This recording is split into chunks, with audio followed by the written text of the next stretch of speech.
Nós vamos conversar sobre a figura do empregado. Eu coloquei até como tema, você sabe o que significa empregado urbano? Porque essa é uma dúvida que as pessoas têm, né? O que é um empregado urbano? O que é um trabalhador urbano? Veja, ainda mais agora, essa aula, ela vai ser uma aula importante para as outras aulas num futuro muito breve. Porque nós vamos falar depois sobre o empregado rural, sobre o empregado doméstico, sobre o aprendiz, mas logo em seguida nós vamos falar sobre os outros tipos de trabalho. Não sei se você já está acompanhando isso, está em discussão nesse exato momento. Ah, tivemos várias decisões, tá? Mas ainda está em discussão a questão da uberização, né? É a figura do trabalhador que presta serviços como Uber, mas não só Uber, qualquer aplicativo de transporte, né? Tem vários hoje em dia. Se existe ou não um vínculo de emprego entre esse trabalhador, entre esse profissional, entre essa pessoa que desenvolve essa atividade e a empresa.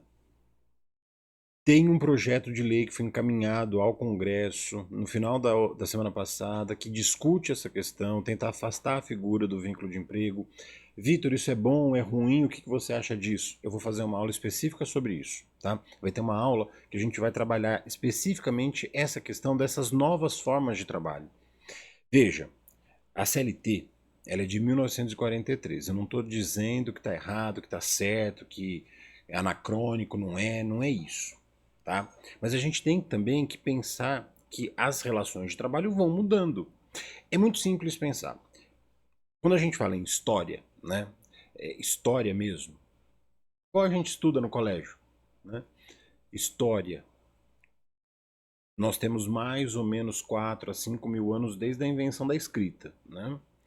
Porque aí nós temos registros confiáveis do que é a figura da escrita em si. Se a gente for pensar nessa grande divisão que a humanidade teve, né, a gente está no ano de 2024 e isso significa a questão da vinda de Jesus que marcou essa divisão, né? Então, nesses milênios, desde essa questão da divisão, desse marco, nós temos muita história. Antes de Cristo, depois de Cristo, se a gente for falar de filosofia, se a gente for falar de relação de trabalho, eu fiz vários estudos na época do mestrado, do doutorado, sobre o que significa o trabalho. E qual que é a relação do trabalhador na história da humanidade? Nas antiguidades clássica e oriental, né? Imagina, Grécia, Roma, Egito, Mesopotâmia, nessas civilizações todas, o que era o trabalho nessa época? E depois, quando a gente entra na Idade Média, o que é o trabalho na Idade Média?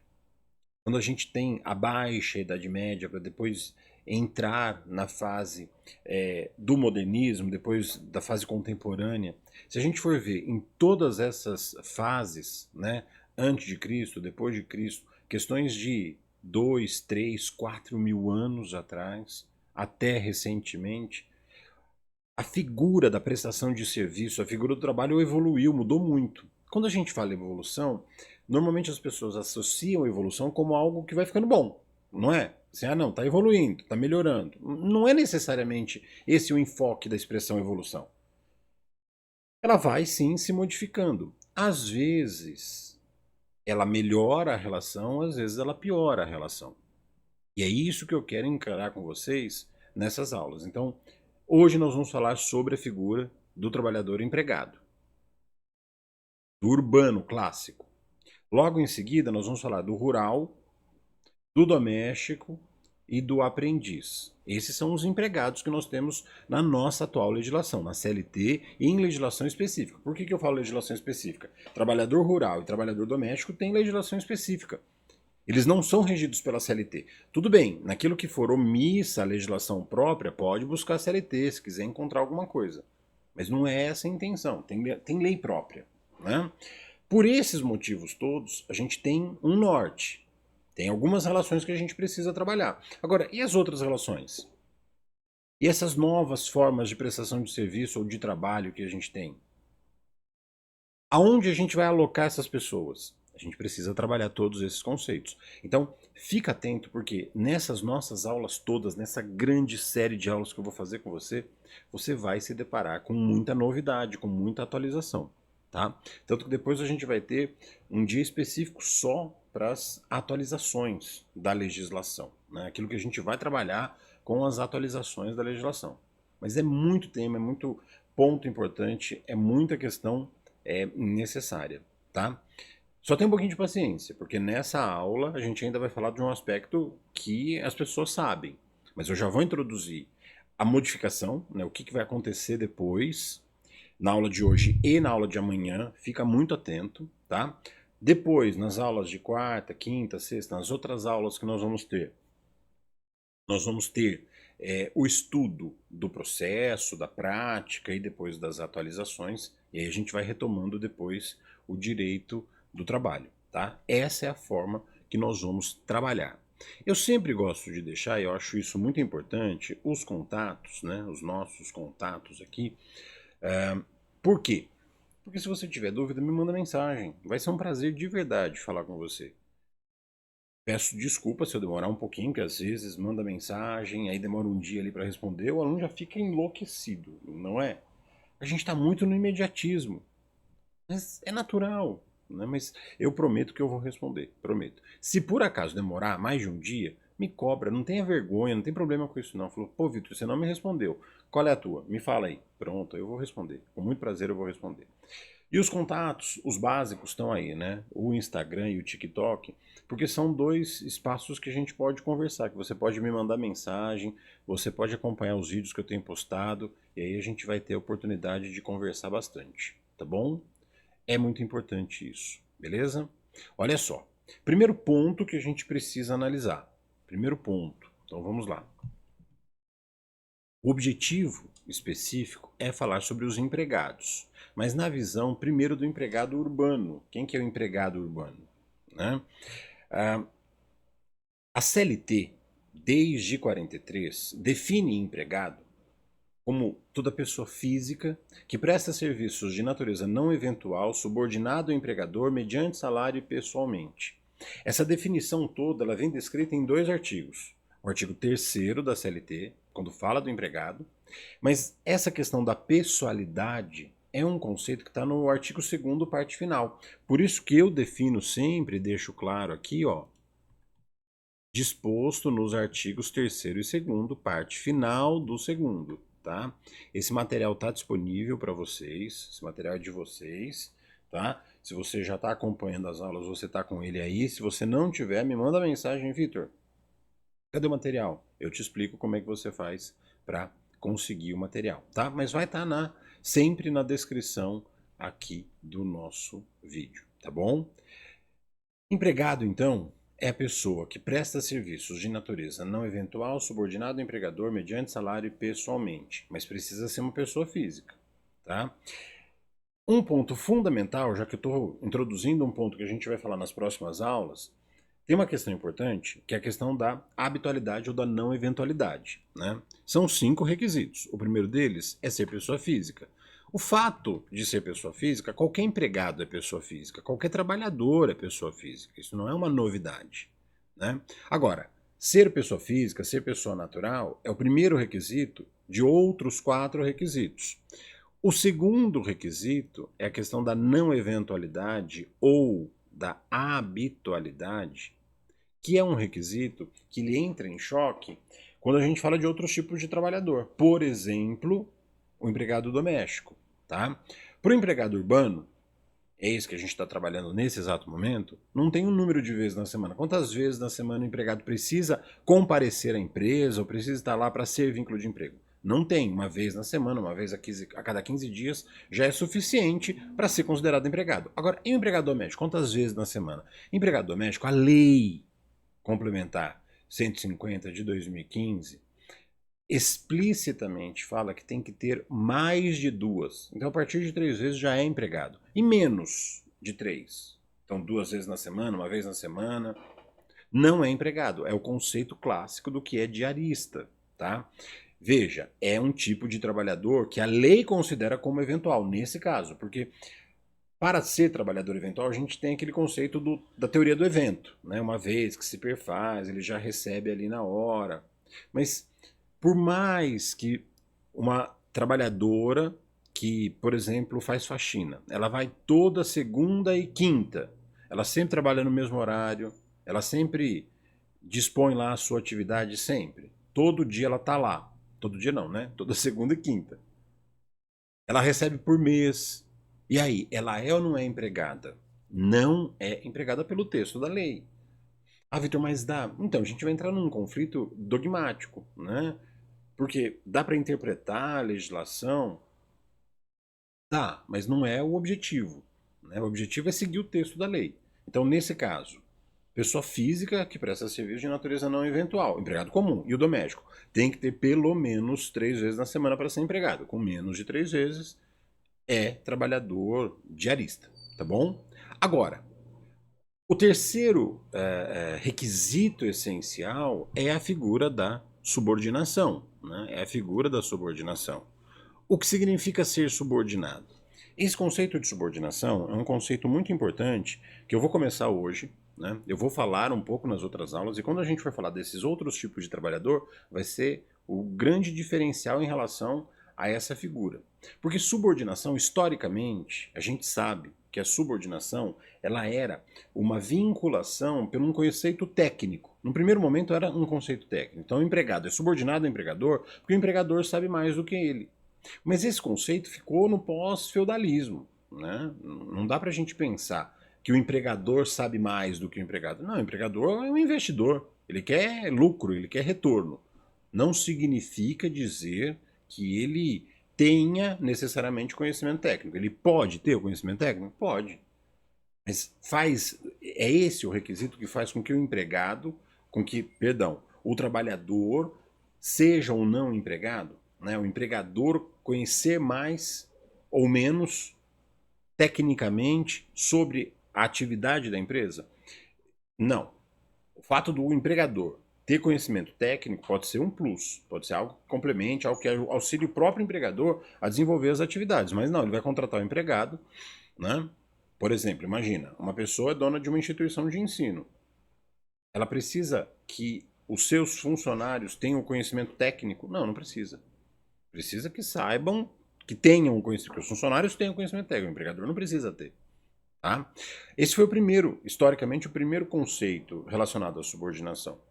Mas o segundo conceito relacionado à subordinação é a vinculação, não mais técnica, mas econômica. Né? O empregado é subordinado ao empregador porque o empregado depende do empregador. Porque o empregador paga o salário. Também não. Foi até por um tempo esse o conceito. Mas não é mais. Não dá pra gente falar que o empregado é empregado do seu empregador porque o empregador paga salário. O salário é uma das condições do contrato de trabalho. É uma das obrigações, mas ele não é subordinado porque paga salário. Né? Sabe aquela história do tô pagando? Não. Não é essa a figura. Tá? Agora, em relação ao terceiro conceito, que é o que a gente vive atualmente na nossa legislação, o empregado, ele é sim subordinado ao empregador, porque a lei diz. A subordinação é um conceito jurídico, de vinculação. O contrato de trabalho, ele é sinalagmático. Ele tem direitos e obrigações recíprocas e simultâneas. O direito do empregado é receber o salário, e a sua obrigação é prestar serviços. Ao passo que o direito do empregador é receber essa prestação de serviços e a sua obrigação é pagar o salário. Então o direito de um é a obrigação do outro. Por isso, sinalagma, direitos e obrigações recíprocas e simultâneas. Tá? Agora, o legislador coloca como uma condição o salário. Então, mediante salário. O salário é uma obrigação do contrato de trabalho.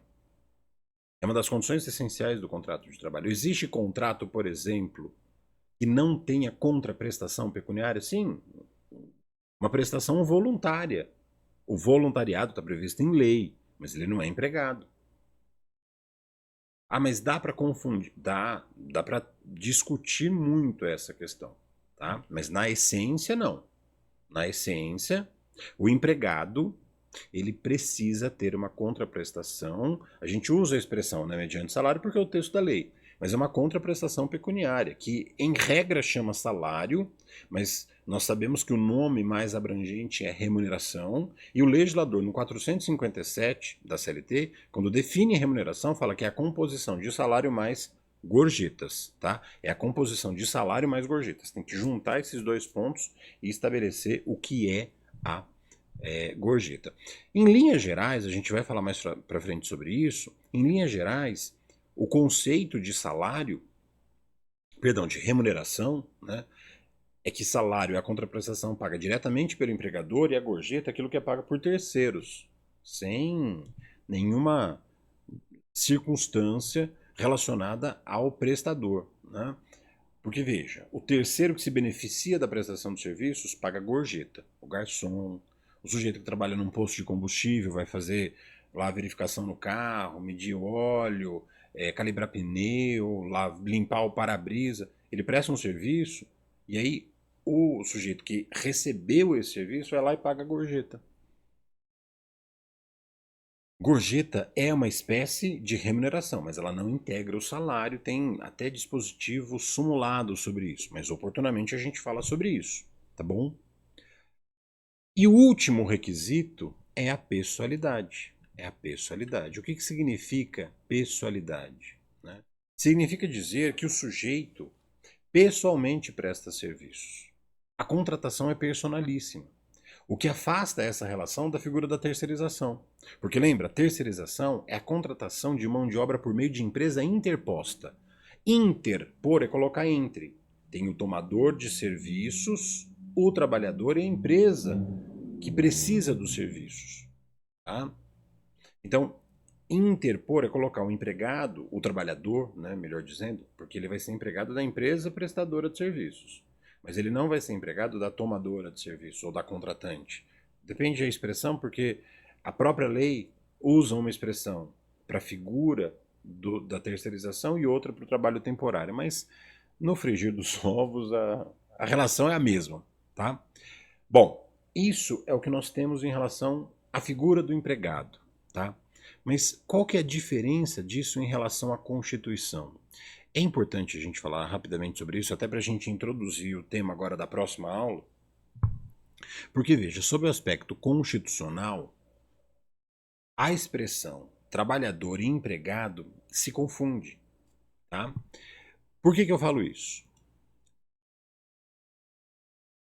No artigo 6º da Constituição Federal, ela nos coloca, são direitos sociais. A educação, vamos colocar aqui, ó, deixa eu dar o destaque daquilo que eu quero para você visualizar. Olha só, são direitos sociais, artigo 6º da Constituição Federal. Aqui, ó. Artigo 6º da Constituição Federal. São direitos, então, sociais, a educação, a saúde, a alimentação, o trabalho. O trabalho é um direito social. Um direito social, a Constituição reconhece como um direito de todas as pessoas. As pessoas têm direito ao trabalho, têm direito de trabalhar. Direito da pessoa trabalhar. É um direito social, uma garantia constitucional. Tá?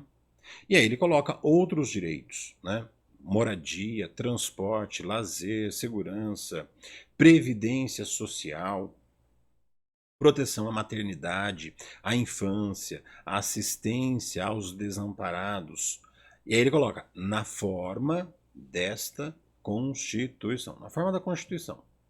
Isso é o artigo 6º da Constituição. Então ele fala como um dos direitos sociais, tá? Direitos individuais numa primeira geração, numa segunda geração, direitos sociais, tá? Logo em seguida, o artigo 7º vem e fala dos direitos trabalhistas. E ele coloca, são direitos do trabalhador, ó, são direitos dos trabalhadores. Esse é o problema. O legislador constituinte usou a expressão trabalhador para se referir a empregado. Quando ele fala trabalhador, pelo texto da Constituição, ele quer falar de empregado. Porque se você for olhar, né, são direitos dos trabalhadores genericamente, aí você fala, peraí, tem avulso, tem eventual, tem autônomo, tem funcionário público, todos eles são trabalhadores. Tem a diferença do conceito, né, do que é trabalhador para a relação de consumo. De certa forma, o sujeito que presta serviços, até numa relação de consumo, ele também exerce a função como trabalhador. Por exemplo, um médico que é contratado por uma pessoa que precisa do serviço dele. Não estou falando do hospital, não estou falando de clínica, estou falando diretamente. Ele vai e contrata um médico particular. O médico é um trabalhador, mas a relação jurídica estabelecida entre esse médico e esse paciente é uma relação de consumo. Da mesma forma que o advogado. O advogado, quando é contratado por uma pessoa, a relação jurídica entre eles é uma relação de consumo.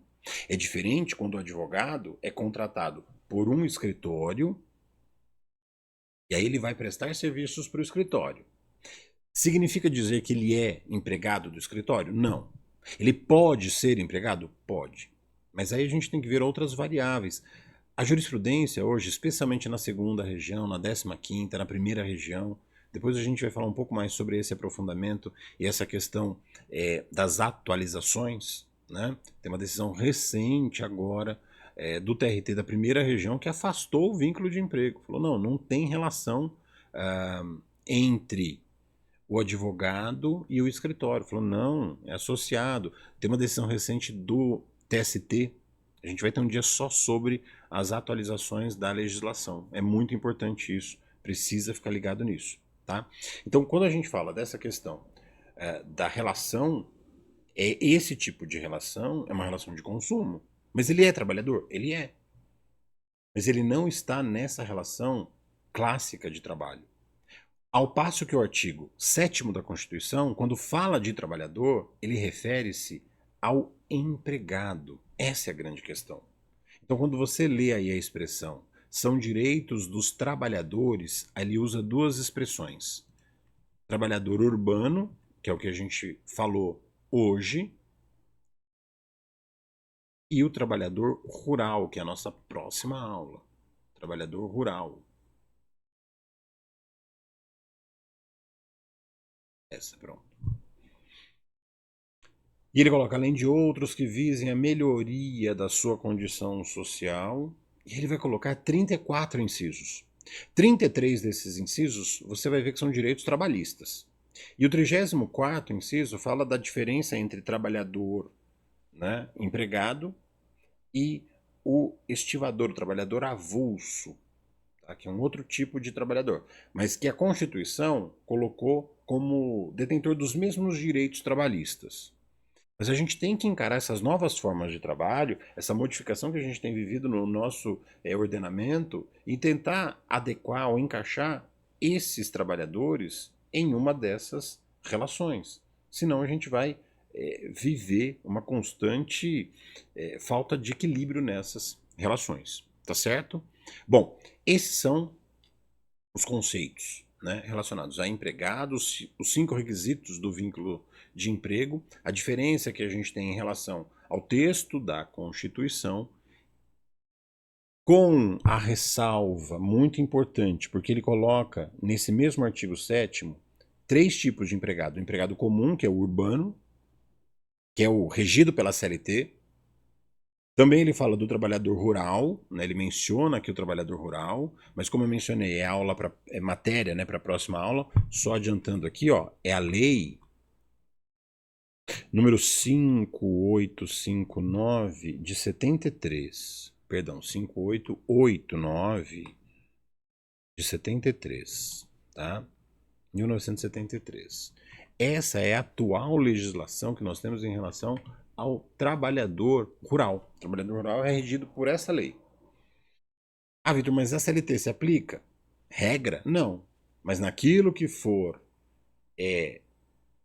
ausente no texto da lei do trabalhador rural, aí se aplica subsidiariamente. Como regra, não, a CLT não se aplica ao trabalhador rural. Mas naquilo que for omissa, aí subsidiariamente vai aplicar sim. Tá? Isso está no caput do artigo 7º da Constituição. E o parágrafo único. O parágrafo único vai falar do outro tipo de empregado. Ele fala assim, ó. São assegurados a categoria dos trabalhadores domésticos. Trabalhadores domésticos é um outro tipo de trabalhador. É empregado? É. Tem direito trabalhista, Vitor? Tem todos os direitos trabalhistas. Todos, todos? Não. Porque a lei específica é a lei complementar número 150 de 2015, tá? Olha o tanto que demorou para ter uma lei de verdade do trabalhador doméstico, né? 2015. Até 1972, a gente tinha lá uma regulamentação, mas era muito tímida, era muito diferente em relação ao trabalhador urbano, né, e o doméstico. Depois veio regulamentar e regularizar a situação, tá? Aí regularizou a situação. Bom, e os outros tipos, então, de empregado que nós temos? Nós temos, então, o empregado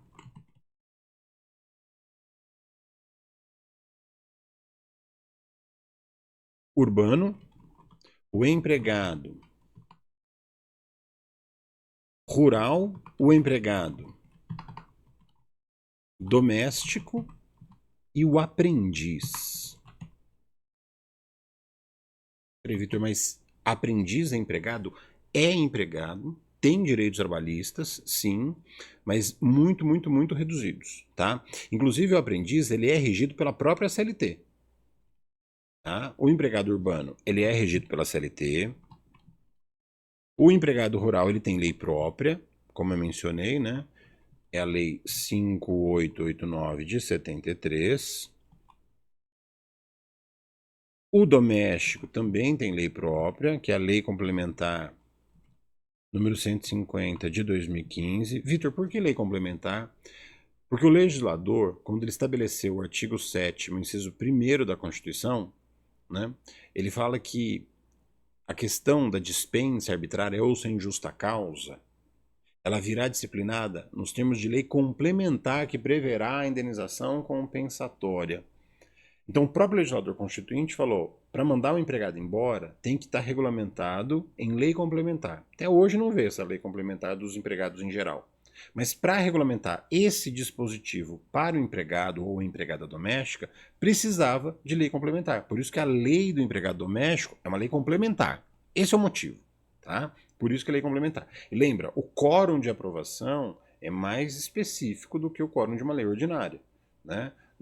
Na lei complementar é a maioria absoluta, na lei ordinária é a maioria simples, faz toda a diferença. Tá? Em número, por exemplo, só para a gente fazer uma conta rápida, a lápis, são 81 senadores. Tá? O quórum mínimo para aprovar uma lei complementar são 41 senadores. E para aprovar uma lei ordinária, 21 senadores, porque é a maioria, né? O primeiro número inteiro após a metade dos presentes, desde que presente a maioria absoluta. E a maioria absoluta é o primeiro número inteiro após a metade dos membros. São 81 senadores, metade, 40,5. O primeiro número inteiro após, 41. Então, 41 para aprovar uma lei complementar. E a lei ordinária comum? 21. É o primeiro número inteiro após a metade dos presentes, desde que presente a maioria absoluta. Maioria absoluta, 41. Metade, 20,5. Primeiro número inteiro após a metade, 21. Então, para aprovar uma lei complementar, tem que ter no mínimo 41 senadores aprovando. E uma lei ordinária, 21 senadores. E a gente transporta isso para os 513 deputados, tá? Estou falando, obviamente, de legislação federal, que é o nosso foco. Beleza? Pronto. Esses, meus amigos, são os pontos que nós temos em relação ao empregado. Nas próximas aulas nós vamos falar sobre o empregado rural, o empregado doméstico e o aprendiz. Depois a gente vai falar sobre terceirização e as novas espécies, as novas formas de trabalho. Dentre eles, a relação com o Uber é o tema do momento. A gente vai ter uma aula específica sobre isso. O que o STF falou e ainda vai falar, o que o TST tem sugerido E o que está acontecendo com esse projeto de lei que foi agora para o Congresso, de iniciativa do presidente da República, inclusive. A gente vai falar sobre todos esses pontos. Beleza? Qualquer dúvida, de verdade, meus amigos, qualquer dúvida, eu estou de verdade à disposição. Beleza?